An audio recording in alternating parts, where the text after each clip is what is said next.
Kerajaan Pahang sedang mengenal pasti kira-kira 3% kawasan hutan di negeri ini bagi mencapai sasaran sebanyak 60% kawasan hutan sebagai hutan simpan.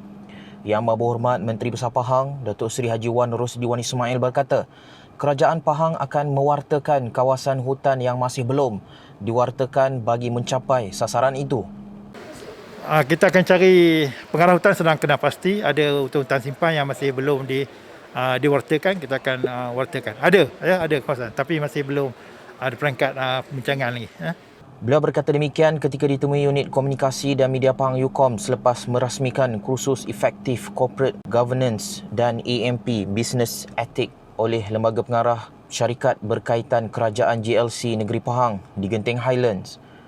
Turut hadir Yang Berhormat Setiausaha Kerajaan Pahang Datuk Seri Dr. Salihuddin Ishak, Yang Berhormat Penasihat Undang-Undang Negeri Pahang Tuan Saiful Idris Zainuddin, Yang Berhormat Pegawai Keuangan Negeri Pahang Datuk Indra Nazri Abu Bakar dan barisan Esko Kerajaan Pahang.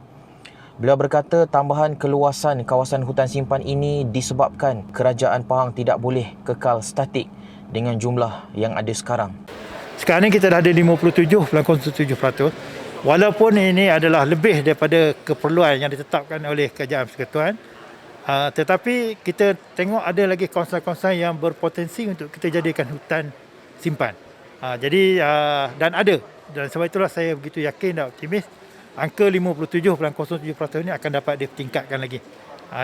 Kalau tidak dapat 60 pun boleh dapat 58, 59 pun dah satu kejayaan sebab kita dah lebih daripada yang disasarkan. Sebanyak 57% remaja di negeri ini iaitu seramai 99,273 orang telah menerima suntikan vaksinasi COVID-19 setakat ini.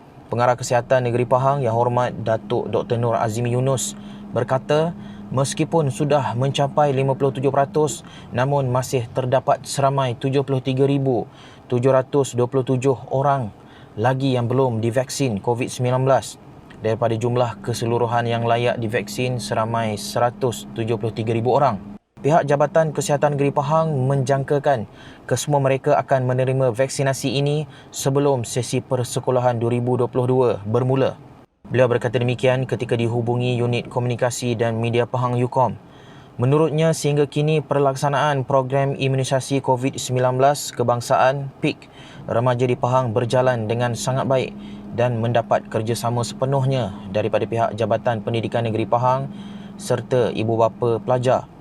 Walau bagaimanapun, JPNP kini berusaha menjejaki remaja yang tidak berdaftar, pelajar, gelandangan, pelarian, keciciran sekolah dan lain-lain bagi memastikan mereka juga menerima vaksinasi. Beliau turut menasihati ibu bapa supaya memastikan anak mereka mendapat rehat yang cukup dan makan sebelum menerima suntikan selain mematuhi arahan pihak sekolah, pejabat pendidikan daerah dan pejabat kesihatan daerah semasa menghantar anak untuk mendapatkan suntikan.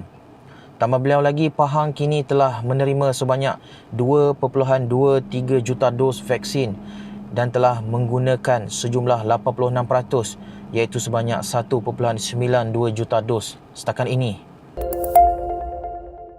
Perbadanan Pengurusan Sisa Pepejal dan Perbersihan Awam SW Corporation Pahang bersama Alam Flora membuka pusat pembelian barangan kitar semula Buyback Center di seluruh negeri ini bertujuan memudahkan penduduk dan orang ramai untuk melakukan kitar semula. Pengarah SW Corporation Pahang Encik Syahrudin Hamid berkata, pihaknya telah membuka banyak pusat pembelian barangan kitar semula di setiap daerah bagi memudahkan orang ramai berbuat demikian, sekaligus dapat mendidik mereka untuk mengasingkan barangan tersebut mengikut kategori sebelum dikitar. Kita nak bagi kemudahan kepada orang, dia maklum tadi kan, dia nak bagi kemudahan kepada orang. Dia ada pilihan, satu boleh letak kat luar rumah untuk kita punya konsesi Alam Flora Collect. Yang kedua, kita ada program test to cash kita tu yang kita bagi, tapi itu by jadual. Contoh macam contoh dia bagi Taman A. So Taman A contoh jadual dia hari ni. So kalau dapat program tu untuk dia sampai balik ke program ni mungkin agak lama lah, panjang lah support saya. Lepas tu yang ketiga ni ada inisiatif Alam Flora, dia dah buat satu buyback center ni, 2 lokasi kat sini. So orang tak ada alasan untuk tidak menghantar ataupun tidak membuat pengasingan di situ berjalan. So memang ada, kita dah siapkan facilities dan dia boleh hantar pada hari yang jadual kita tetapkan. Beliau berkata demikian kepada unit komunikasi dan media Pahang UKOM pada pembukaan mastering point alam flora Taman Gelora di sini hari ini. Hadir sama ialah Timbalan Pengurus Besar Operasi Alam Flora Yang Hormat Hadir sama ialah Timbalan Pengurus Besar Operasi Alam Flora Yang Mulia Raja Kamal Azizul Raja Ibrahim. Beliau berkata, mastering point alam flora Taman Gelora akan dibuka pada setiap Selasa, Khamis dan Jumaat, manakala mastering point alam flora pusat bandar iaitu bersebelahan Stadium Darul Makmur pula akan dibuka setiap Isnin, Rabu dan Jumaat.